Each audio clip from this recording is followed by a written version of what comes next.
Good afternoon and welcome to today's event. My name is Sriraj Patel, Chair of the Winnipeg Chamber of Commerce and Vice President of Commercial Financial Services at RBC. On behalf of the Winnipeg Chamber of Commerce, I acknowledge we're gathered today on Treaty 1 territory, the traditional land of the Ojibwe, Cree, Oji-Cree, Dakota, and Dene nations, and the homeland of the Red River Métis. Reconciliation with our Indigenous communities is an important and ongoing journey. The Chamber is committed to, and we challenge each and every one of you to join us on this journey. To learn more, please check out the Chamber's Truth and Reconciliation Roadmap on our website at winnipeg-chamber.com/TRR. Thank you to our title sponsors, Bell MTS and the University of Winnipeg, for sponsoring today's event. We appreciate your support. We encourage you to get on social media to join in on the conversation today using the hashtag WCCBiz. I'm honored to bring you today's special event, a conversation with the Honorable Erin O'Toole, Leader of the Official Opposition and Leader of the Conservative Party of Canada. The recently elected leader is here to speak directly to you, Winnipeg's business community, about his vision and priorities for Canada.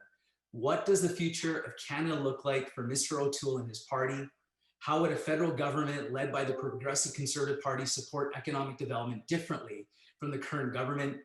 How do we achieve a balance between wanting to create more manufacturing jobs in Canada while maintaining our strong trade relationships? These are some of the questions Mr. O'Toole is here to answer today. Without further delay, we welcome Ryan Clausen of Bell MTS, one of our title sponsors, to introduce our special guest. Hi, I'm Ryan Clausen, Vice Chair of Bell MTS in Western Canada, and it's a pleasure to be with you this afternoon to introduce the Honorable Erin O'Toole, Leader of the Official Opposition and Leader of the Conservative Party of Canada. And we're pleased to sponsor this event, which is a wonderful opportunity to hear the leader's vision and priorities for Canada. Throughout this year of change and uncertainty, Manitobans have adapted in new and remarkable ways. And it's no secret that technology has been the backbone of our new reality. The Bell MTS team is committed to bringing the best in communications to meet the challenges of today and to power the economy of the future. And with our $1 billion investment plan for Manitoba, we're delivering. We've invested heavily in our networks in recent years, and they're proving resilient. A few of our investment highlights from just this last year include a $400 million investment to completely rebuild Winnipeg's communication infrastructure with state-of-the-art fiber optics, bringing the world's fastest technology to 275,000 homes and businesses across the city. We've also brought pure fiber internet to Churchill, Morden, LaSalle, Flin Flon, which join more than 30 other communities around Manitoba on our fiber network. We're also continuing to expand our mobile networks across the province with over 18 new wireless sites to previously unserved communities. And so the global crisis has underscored the growing need for innovative products and services delivered by tech companies like Bell MTS. But it has also highlighted our community's need for greater investment in frontline support for people living with mental illness. And through the Bell Let's Talk campaign, we've made incredible strides in mental health awareness and action. In the lead up to this year's Bell Let's Talk Day, almost $7 million of new funding for mental health projects across Canada was announced, including $175,000 right here in Winnipeg for the Mosaic Newcomer Family Resource Network. And we're proud to have leaders like Erin O'Toole add their voice to the cause, sending a strong signal that mental health matters. In 2014, Erin O'Toole launched the first annual Lieutenant Colonel Sam Sharp Veterans Mental Health Breakfast, sponsored by Bell Let's Talk. It is now an annual event held during National Mental Health Week and co-hosted by Senator Romeo Dallaire. The breakfast provides an excellent opportunity for veterans, parliamentarians, and support organizations to discuss veterans' mental health issues and to showcase those that have sought help for their operational stress injuries and are leading productive lives. Erin O'Toole has led a life of service. Born in Montreal, he grew up in a middle-class neighborhood in Bowmanville, Ontario. He enrolled in the Royal Canadian Air Force when he was 18 and attended the Royal Military College. His time in the RCAF took him across Canada, completing basic training in Chilliwack, BC, earned his wings right here in Winnipeg, and served out of Halifax as a tactical navigator. After 12 years of service, Erin retired from the military and spent the next decade working in the private sector as a corporate lawyer. He is a founding member of the board of directors for the True Patriot Love Foundation, a charity that serves veterans and military families across Canada and is a strong partner of Bell Let's Talk. He has been elected to represent Durham 3 times, first in a by-election in 2012, then in 2015 and 2019. He served as parliamentary secretary to the Minister of International Trade before becoming Minister of Veterans Affairs. After serving as a Conservative Shadow Minister of Foreign Affairs for 2 years, Erin is now the leader of Canada's Conservatives. So please join me in welcoming the Honourable Erin O'Toole. Well, thank you very much, Ryan, and thank you, Shiraj, as well for the opportunity. And let me say off the start, thank you, Ryan, for mentioning the Sam Sharp Mental Health Breakfast. In fact, just last week, I was speaking with Romeo Dallaire about the beginning of May, the first week of May being Mental Health Week. We are going to have our second annual in virtual terms gathering, but bringing together all parties, people in the media, in public life, to try and talk and reduce the stigma surrounding mental health and mental injury. And no one has been doing that more consistently than Bell Let's Talk. So thank you for the kind introduction and for raising the important work that you've been a leader in for many years. Je suis content d'être ici aujourd'hui. Et si vous avez des questions en français, n'hésitez pas à me les poser. In April 1996, I was living in Winnipeg and training for my RCAF Navigator wings at 17 Wing. I attended the second last Jets game of that era, and the city was in mourning. It was a tough time for Winnipeg and for Manitoba.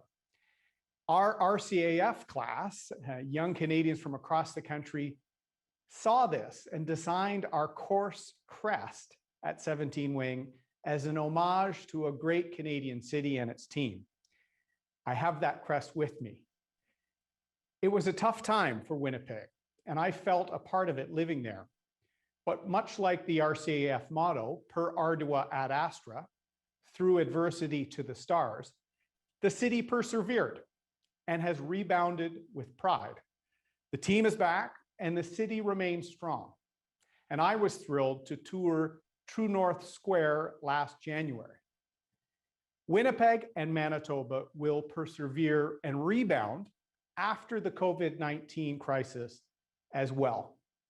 Manitoba has had the longest and some of the most restrictive lockdown measures in the country and just started lifting some of these restrictions a few weeks ago.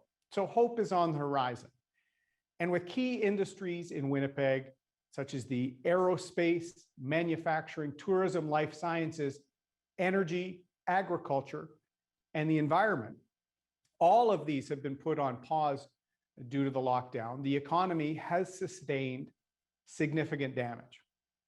Recently, I introduced Canada's Recovery Plan, a plan that will secure the future of Manitobans and all Canadians.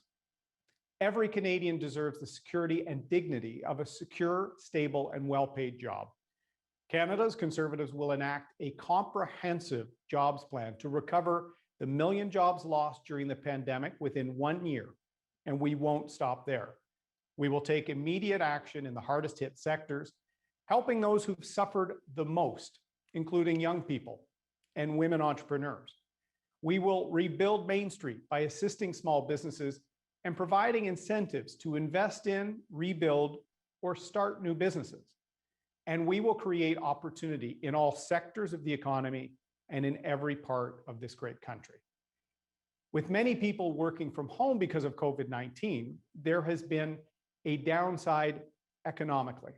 Downtown businesses in Winnipeg that relied on the concentration of employees as walk-in traffic, they're suffering. 37 downtown Winnipeg businesses closed their doors for good in the last 6 months. It's a heartbreaking decision for those families with wide-reaching impacts to their employees and their suppliers. The second pillar of our recovery plan, we will announce the toughest accountability and transparency laws in Canadian history. I think it's time to clean up the mess in Ottawa with a new approach to anti-corruption. We will toughen the Conflict of Interest Act and the Lobbying Act and impose higher penalties to end abuse by insiders. We need to restore the trust of Canadians in their federal institutions, from the Prime Minister's office to the Canadian Armed Forces. Canadians deserve ethical and accountable leadership again. Third, this last year has deepened the mental health crisis our communities have been struggling with across Canada. Mental health is core to the wellness of families and of communities, and we must take immediate action to treat it properly. I've said many times, there isn't a Canadian whose family hasn't been impacted by mental health challenges during this pandemic, my own included. The isolation has been excruciating for so many people. The rate of youth in mental crisis has skyrocketed. We've seen anxiety, depression. The rate of domestic violence and addiction have gone up dramatically. Canadian families are worried about their children. Winnipeg students were able to stay in schools, but with restrictions. Canceled sports seasons, reduced socialization. All of this has caused a tremendous decline in youth mental health. Canada's Conservatives will introduce a Canada Mental Health Action Plan and boost funding partnerships with the provinces and with groups for mental health care. The great recent news of 5 youth-centered mental health hubs in Manitoba are the exact type of partnerships that we will strive to support. Fourth, I will ensure our country is never unprepared for a crisis again. Canada's Conservatives will make Canada more resilient, reduce our reliance on foreign countries, and take seriously our responsibility to protect the health of all Canadians. We will partner with pharmaceutical companies to increase the production of critical medicines and active ingredients in Canada. Fewer than 2% of Canadians have been vaccinated to date. This is unacceptable. Canadians have been understandably disappointed to see Canada trail the developed world in vaccinations. As a G7 country, we should be world leaders. And to do that, we must have domestic vaccine capacity. We will also use government procurement and investments to strengthen domestic production of PPE and other critical products. And we will overhaul Canada's national emergency stockpile system to ensure the things that we need to rapidly respond in a crisis are there when we need them. Finally, our final pillar, a Conservative government will secure Canada's economy by getting the budget back to balance over the next decade. Spending to protect Canadians during the pandemic is the right thing to do, and the Conservatives in opposition, we have supported that. But we cannot pass unsustainable debt to our children and to other future generations. Once the recovery begins in earnest, the Conservatives will get spending under control. As Canadians are vaccinated and the economy reopens, we will wind down emergency support programs responsibly. We will ensure that stimulus measures are targeted and time limited to avoid a structural deficit. And we will get the economy growing again to secure the revenue needed to pay for the services that Canadians depend on, from healthcare to old age security. As we recover from COVID-19, it's a time for certainty and competent leadership. It's a time for ethical leadership in Canadian politics again. Canadian Conservatives are ready to do whatever it takes to get the economy back on track and secure a bright future for Winnipeggers, Manitobans, and all Canadians. Canada's Conservatives got our country out of the last global recession, and I know we can lead Canadians out of this one too. We will overcome the adversity of COVID-19, and Canada will be a leader again.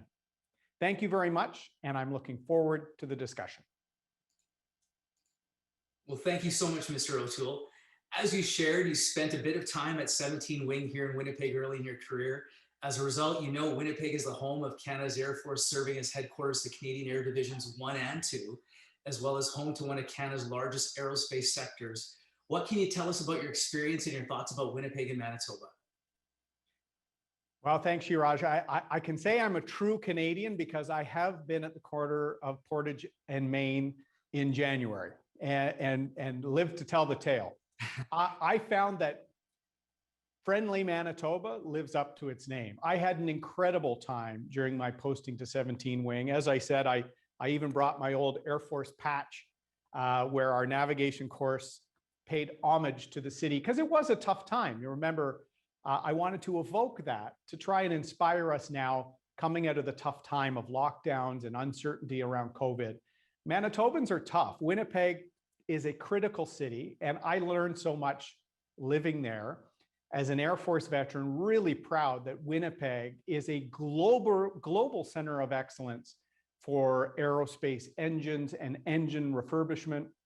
It is the crossroads to Canada. It has some of the same manufacturing and other issues that Ontario and Quebec have, but also has the Western issues of agriculture, energy, resources. It is centrally located and can be an incredible hub. And I think its greatest days are ahead. So I was proud to be a friendly Manitoban for a year and a half or so when I lived there. And I maintain a good connection to the military families community there through my friend MLA John Reyes, who has responsibility. He sailed on a different ship than I did in the Navy, but I look forward to strong partnerships. I have a good relationship with Premier Pallister. And I think I haven't walked a mile in all shoes in Manitoba, but having lived there is certainly something that helps make me a better leader. Great, thank you. You recently said it's time for your party to change if it wants to form the next government. Can you elaborate on what you mean by that and what changes do you want to see? Thanks. The third line of my speech was leadership means knowing that there's a time you have to change and grow. And we need to grow in two key ways. We need more Canadians seeing themselves reflected in our movement, in our party, and what we're fighting for. And I've said that, more women, more younger voters, more new Canadians, particularly entrepreneurs and small business owners who are often targeted or left out by the Trudeau government.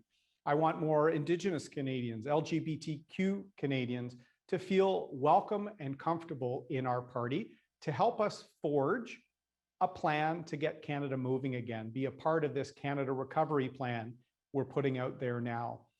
And part of that change means we have to address the issues of 2021 and look at winning the confidence of Canadians with conservative-based approaches to everything from climate change to Indigenous reconciliation to how do we learn the lessons from being unprepared in the pandemic, both at the beginning, the critical absences within long-term care. How can we make sure we're prepared with domestic PPE and vaccine capacity? This is the set of policies that I want to make sure our party has to show Canadians we have a strong vision on the economy and on job creation, but issues related to health, the environment, Indigenous issues, these are all very important to us as Canadians, and we're going to formulate a plan. And growing our movement helps bring in some of these perspectives so that we can really make sure everyone's not only represented in our movement, that we have the best ideas to make Canada a stronger, a more free, a more prosperous country in the future for our children. So that's what motivates me. And I'm glad to say it's really taking hold in a lot of parts of the country. There's tremendous interest in our party. With COVID vaccines and the provincial rollout plans picking up steam, hopefully we're moving towards the end of the pandemic. The human and economic impact, however, will remain well after. For the federal government, mapping out a robust post-COVID economic strategy is vital. What would your priorities be for rolling out an economic recovery program? How would a federal government led by your support economic development differently from the current government, both in short term and in the long term? Well, the vaccines are coming slower than we would like. All Canadians are disappointed, but I'm probably the first opposition leader in Canadian history to say every day that I want the government to succeed. I truly do, because it's health, it's the well-being of our country. And while I'm frustrated, I want them to succeed because Canadians need them to succeed. Because once the vaccinations are in place, we can start getting life back to normal, and we can address some of the immense economic challenges that we're facing post-COVID, $500 billion of debt, high unemployment, uncertainty, the mental health crisis, as I said. We need to tackle those. In terms of the difference between Mr. Trudeau and myself, apart from the fact that I have a decade in the private sector and I understand, I think, the economy and the needs of small businesses in some of our core sectors, I am not an Ottawa knows best, reimagine the economy, liberal politician. When you hear Mr. Trudeau say he's going to reimagine the economy or build back better, what if your job is in resources or agriculture or in one of the sectors that he doesn't want to build back better?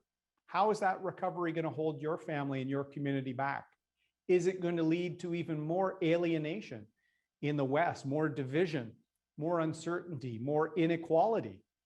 I think with the immense economic challenges post-COVID, we need every cylinder in our economic engine firing. In the West, energy, resources, forestry, our aerospace industry in Manitoba, auto and manufacturing in Ontario and Quebec, a strong growth and surviving small businesses, a plan to save them, the small businesses, many of which are hanging on by a thread. So I don't think it's time for more ideological policies from Ottawa. It's a time to make sure we move forward and that every Canadian is part of our economic recovery. So you're going to see that from Conservatives. We're proud of jobs and opportunity for Canadian families. We're proud of Canadian resources, whether they're in the ground or in our forests or in the heads of our young people. How can we really accelerate our economic recovery to lead the world? Thank you. For a number of years now, the Canadian Chamber and our chamber have been calling upon federal government to undertake a tax reform commission that would examine the entire federal tax system, a system that hasn't been reviewed and modernized for almost a half century. Where do you stand on the need for a tax reform commission? Would you commit within the first 90 days of winning a mandate from the Canadian people to launching a tax reform commission? If so, what would your priorities be for such a commission? Well, let me say this. I do commit to modernization and simplification. I agree 100%. Thousands of pages is our Income Tax Act, and many small and medium-sized businesses don't have an army of accountants and lawyers in a compliance department to keep abreast with every tax bulletin from CRA. I know what this is like because I was a lawyer for a large corporation that could afford those large compliance wings. But 2/3 of Canadians work for a small and medium-sized enterprise. And many of the smaller ones, particularly some of those 34 businesses that have closed in downtown Winnipeg in the last 6 months, they're family owned and operated. They don't have a CA and a CFA and an in-house counsel to navigate government programs. I think if we've learned anything from the COVID recovery, the simpler we made it, the more deliverable through banks and other partner institutions, the better and faster people can get the support. The more complicated you make it, like the government did with their rent assistance, going through the landlords at first, as opposed to helping the tenants, the more complicated it is, the more small and medium-sized players suffer. And in some cases, will run out of time to restructure and will go out of business. So we're going to have a plan designed to save Main Street in whether big cities, small towns, which are going to be in crisis as we get vaccinated. And over time, we also have to simplify the tax code and keep pressure low on taxes. Right now, there is a fatigue. There is a challenge for businesses who are becoming uncompetitive. The Liberal government before COVID raised taxes on small businesses, on individuals, on an escalator tax for alcohol and some other specific. They were raising taxes across the board. And now Mr. Trudeau wants to triple his carbon tax. We can't become uncompetitive and too complex to do business. So modernization, simplicity, and keeping taxes low will be a focus. Thank you. The concept of a wealth tax has been talked about by various groups over the past few years. And you recently wrote to party members saying that it's time for wealthy Canadians to pay their fair share. What do you mean by that? And what tools would you look at to make that happen? Well, I think, as I've said many times, we need to make sure that the economic recovery post-COVID includes everyone, no one left behind. And some of the existing inequalities that were there, marginalized or underrepresented groups, a lot of women, particularly women entrepreneurs, were being hit adversely. How can we tackle that?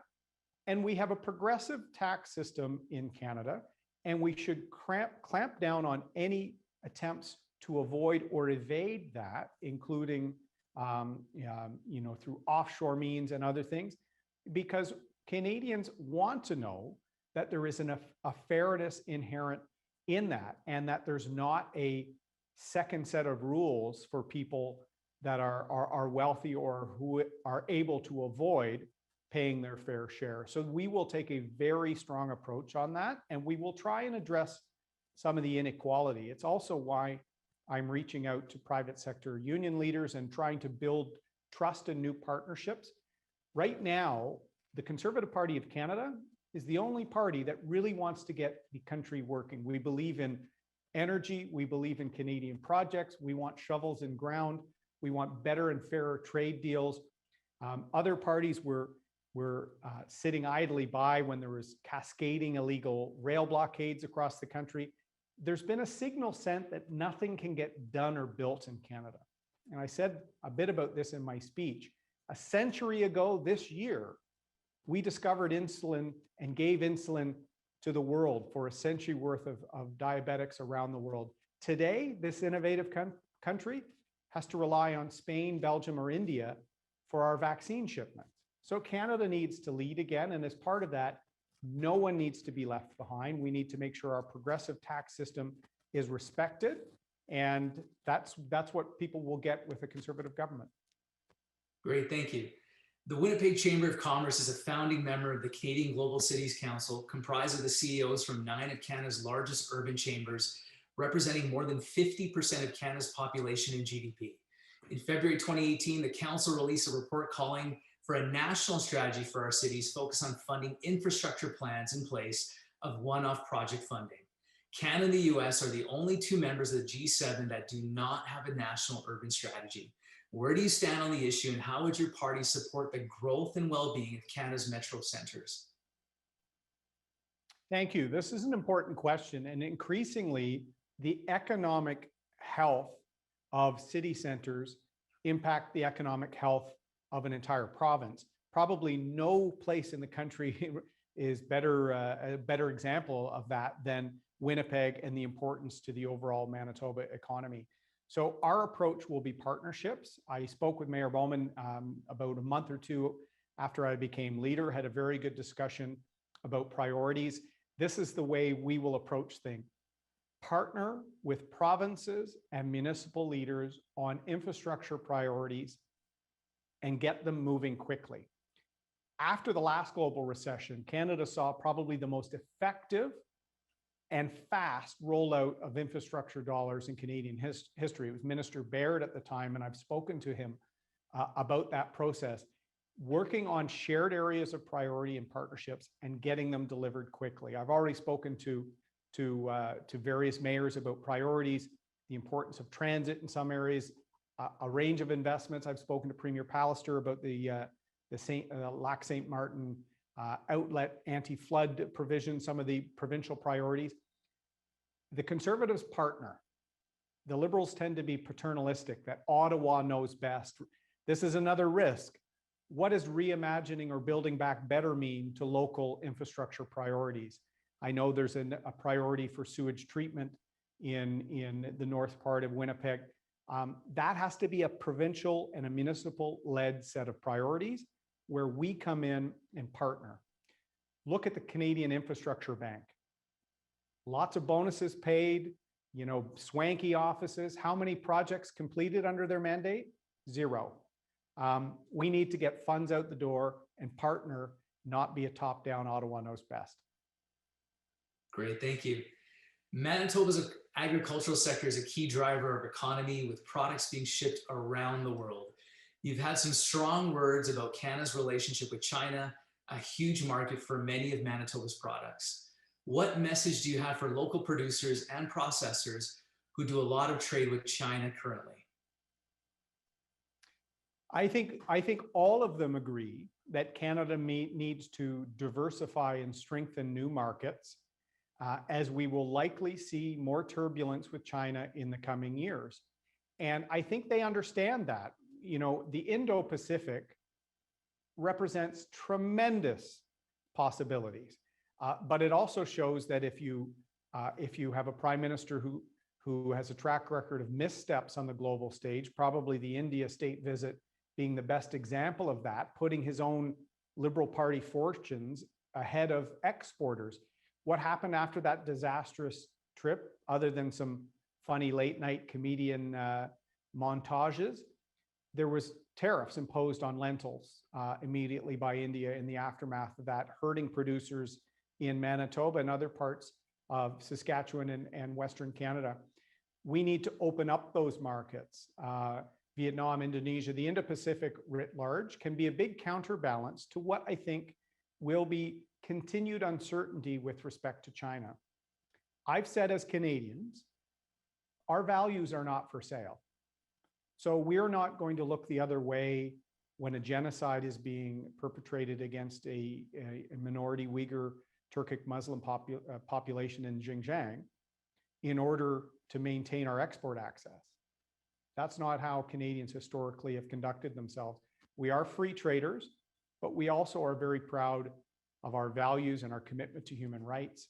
And we need to work more closely with our allies, particularly the United States, Australia, the UK, to make sure that we act in unison so that the response by China, as we saw when they sanctioned a number of Canadian parliamentarians this weekend, that there's strength in numbers. And I think we have to, as a sort of Five Eyes alliance, counterbalance some of the bad conduct by the Communist Party of China and recognize that, that there could be some disruption to export to that country. But I think we are prepared to weather that storm to do the right thing. You've talked about wanting to build up domestic vaccine manufacturing capacity and having more of a focus of made in Canada in general. However, we are a trading nation and many key sectors depend on international supply chains. So how do you achieve a balance between wanting to create more manufacturing jobs in Canada while maintaining our strong trade relationships? An important question. The best way to make sure that we have domestic vaccine production capacity is to not have open warfare against the sector as Mr. Trudeau has over the last few years. If people wonder why we don't have domestic capacity as a G7 country, as a leading bioscience country, it's because of a very adverse approach that the Trudeau government had on the Patented Medicine Pricing Review Board, not even engaging with industry, who were looking at innovation investments in Canada, but were basically being told that they were being dictated to by Ottawa. Add to that the fact the Trudeau government decided to partner with a Chinese state-owned or state-controlled enterprise, CanSino, led the entire Western pharma world scratching their head about what Canada was doing when it came to innovative medicine. So we will have a different approach. We will not follow through on Mr. Trudeau's PMRB approach. We will also look to see how we can foster that innovation in Canada, both in our manufacturing sectors in Ontario, Quebec, and in British Columbia, but the virology lab in Winnipeg is one of the trailblazers in the world. In fact, is looked to.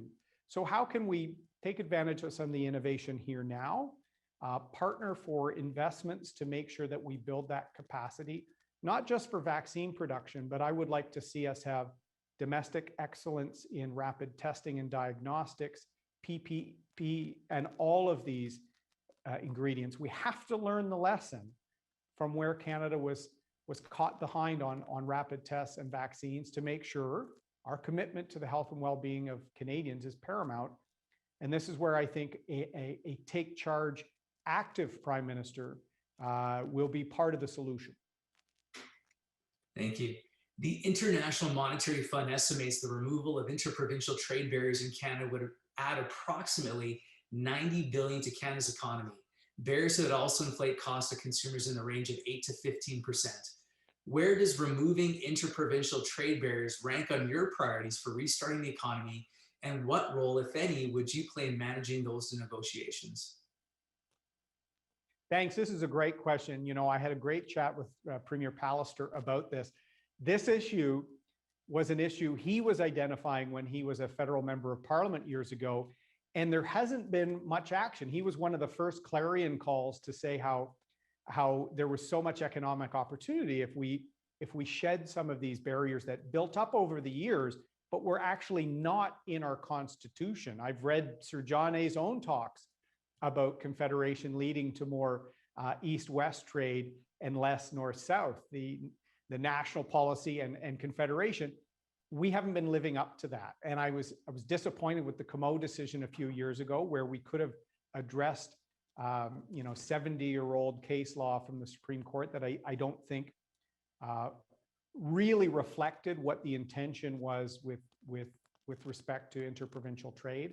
But in recent years, MPs like Dan Albus have taken up the torch from people like Brian Pallister and have talked about it in terms of free my grapes or free my beer for more interprovincial trade in beverage alcohol. Dan has a great and innovative approach now to use Canada Post as a federal area of jurisdiction to break down some of these barriers. And I think the provinces are ready. So this is an area where we're going to set in motion a federal piece of legislation that defines the will of Parliament and hopefully the provinces. And we may even take it to the Supreme Court for a reference with alignment from the provinces. I think coming out of COVID-19, as I said, we need our economy firing on all cylinders and unleashing some of the held back potential of interprovincial trade will be a key pillar of that. Great, thank you. You've promised your party will offer a comprehensive plan to fight climate change in the next election. Many economists, including some conservative economists who used to work for Prime Minister Harper, have said a carbon tax is the most efficient way to achieve climate change goals. However, you've also spoken against a carbon tax in the past. So are you ruling out a carbon tax altogether, or will you look at doing it differently than the current government? What impact did your recent party convention have on your position going forward?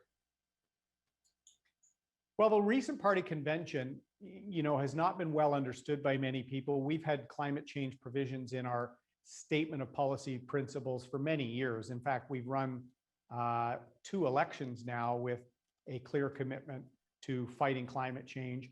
I'm taking this to the next level because it's a priority for me as a conservative who believes in environmental stewardship, who wants to make sure we address emissions for my children and the future generation. So we're in the process of creating a very comprehensive plan that will reduce emissions without some of the negative aspects of Mr. Trudeau's Ottawa imposed carbon tax, which when he triples it, will hurt some of the people at the margins, will hurt small businesses who cannot be made whole for the costs, and will hurt some of our cross-border opportunities because there is no carbon price in the United States, the states we compete against for work.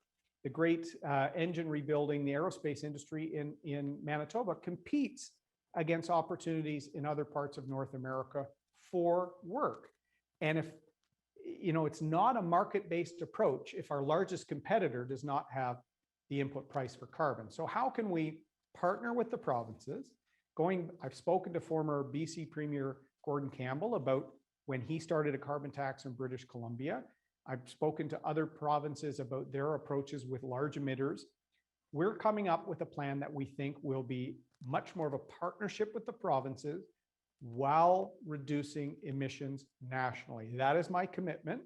Our focus will be on the economic recovery. I've made I haven't hidden that fact. We have to focus on jobs growth so that we can also reduce emissions with a long-term plan to do that. And we hope to announce our climate change plan. We definitely will announce it before the next election. We're working on it quite diligently so we can put it out to Canadians to show that it's important to us. Great, thank you for your detailed answer. We've seen how the pandemic has had a disproportionate impact on certain groups of Canadians, including women, young people, and recent immigrants. If your party formed the next government, what would you do to help rebuild the country in a way that will ensure these groups have more resiliency against future economic shocks and that all Canadians have an equal opportunity to prosper? Thank you, and very important question. You've seen, I've referred to that already a few times in some of my responses. We know that some groups that were already having challenges before COVID, those issues have been exacerbated by the economic fallout and the health fallout of COVID-19. So when we want to make sure no one is left behind in our economic rebuilding and our recovery plan, addressing some of these inequalities will be part of it. In fact, our ambitious jobs plan, which I said will have 1 million jobs in 1 year and won't start there, it will address some of the uncompetitive issues that developed under Mr. Trudeau's administration before COVID. We saw $160 billion leave Canada before COVID-19. Where can we address that? Where can we save some of the small and medium-sized businesses that are in crisis? Where can we work with women entrepreneurs and tackle some of the issues that they're identifying to us as barriers? This is not me and my close team coming up with a set of priorities that we think fit the solutions people need. We're in the process of reaching out in probably the most comprehensive policy development process our party has ever had. And I'm relying on some incredible voices that are providing input to our jobs plan, which will be comprehensive and exciting. And some of these leaders I'm trying to encourage to run and stand and be part of our team that will actually deliver the recovery that Canada needs after the next election. So we're going to address underrepresented groups, and some of the groups adversely impacted are going to be directly addressed in our jobs plan. Great, thank you. Truth and reconciliation. A number of years have passed since the release of the calls to action. Since that time, while we've seen positive steps made, the fact remains change will require long-term commitment and action. How would a government led by you answer the calls to action? Specifically, what steps would you take to support economic reconciliation with Indigenous peoples and communities? An important question, thank you. And this is an important issue to me as Conservative leader and to our caucus. In fact, my first question in the House of Commons as the opposition leader was to the Prime Minister on a call to action, Truth and Reconciliation Commission finding on healthcare outcomes. And we have to make sure we do better in terms of healthcare, in terms of water, in terms of economic opportunity with respect to outcomes for children. I've read the Tina Fontaine inquiry case from Manitoba. That's where there were several agencies, federally and provincially, that failed a young Canadian. And we have to commit to not failing in the future. And what worries me, I have no doubt that Prime Minister Trudeau is very well intentioned when it comes to reconciliation. I have no doubt of that. But when you make a promise of ending boil water advisories, fixing a longstanding blight on our history, and you have no plan to actually do it, that erodes trust at a time that we have to build trust and partner. So this will be an area that I will be looking at partnering and governance run by First Nation and Indigenous leaders. And I'm having some remarkable conversations on that across the country with Indigenous leaders. How can we make sure that there's a partnership approach to tackling these issues together? And economic reconciliation will be an important part of our recovery plan.